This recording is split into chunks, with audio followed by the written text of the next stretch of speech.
Chanel, thank you. And Sha'Carri Richardson joins us now. Good morning, Sha'Carri. I just want to ask a simple question first. How are you doing? I'm blessed to be alive. That's about it. This is not easy. This is a hard moment that you're in right now. And I thank you for being on. And I know you wanted to tell your story. So tell me, what happened? What led up to this positive test? Just honestly, I want to take responsibility for my actions. I know what I did. I know what I'm supposed to do. No, I'm allowed not to do, and I still made that decision. But not making an excuse or looking for any empathy in my case, but just, however, being in that position of my life, finding out something like that, something that I would say is probably one of the biggest things that have impacted me positively and negatively in my life when it comes to dealing with the relationship I have with my mother. So that definitely was a very heavy topic on me, and people don't understand what it's like to have to,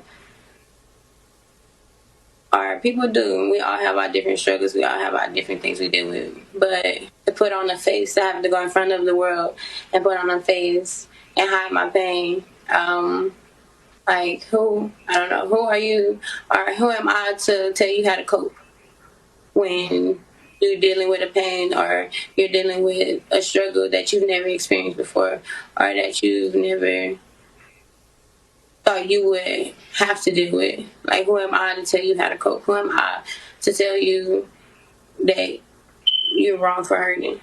So I think just honestly, just leading up to that, dealing with my mental health, dealing with my mental as is, with leading up to the games, every time stepping on the track, definitely expected to be a record-breaking time or something like that. So just with that, pressure in itself was also just another thing. With this actually been my first full professional career, my first full professional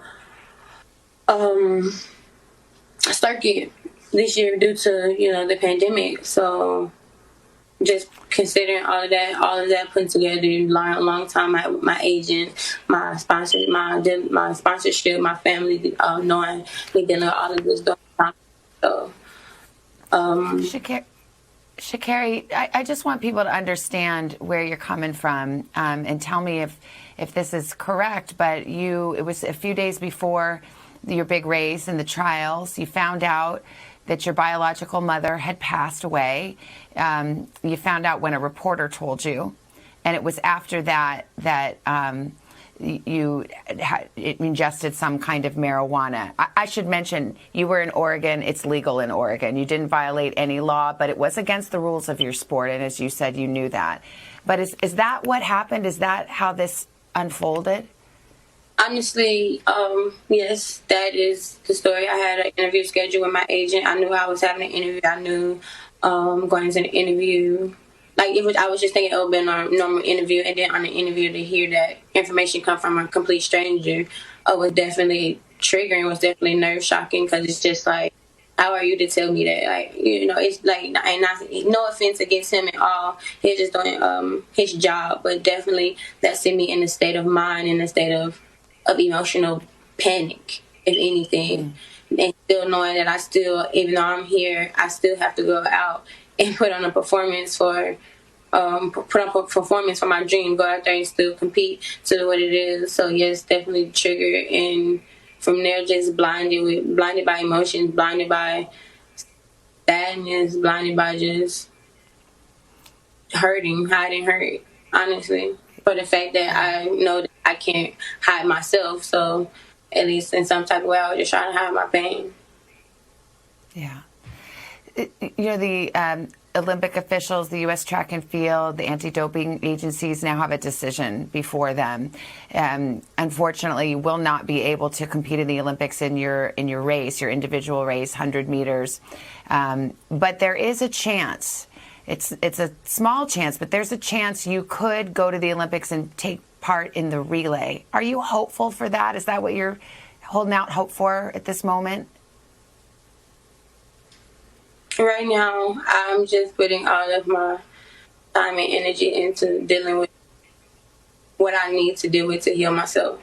So if I'm allowed to receive that blessing, then I'm grateful for it. But if not right now, I'm going to just focus on myself. You know, what would your message be to those who are considering that right now, who are thinking about that, and to your fans, you know, who have fallen in love with you and were so proud of your performance and maybe crushed just as you are in that moment? What would you want to say to them? I would like to say to my fans and my family, to my sponsorship, to the haters too. I apologize as much as I'm disappointed.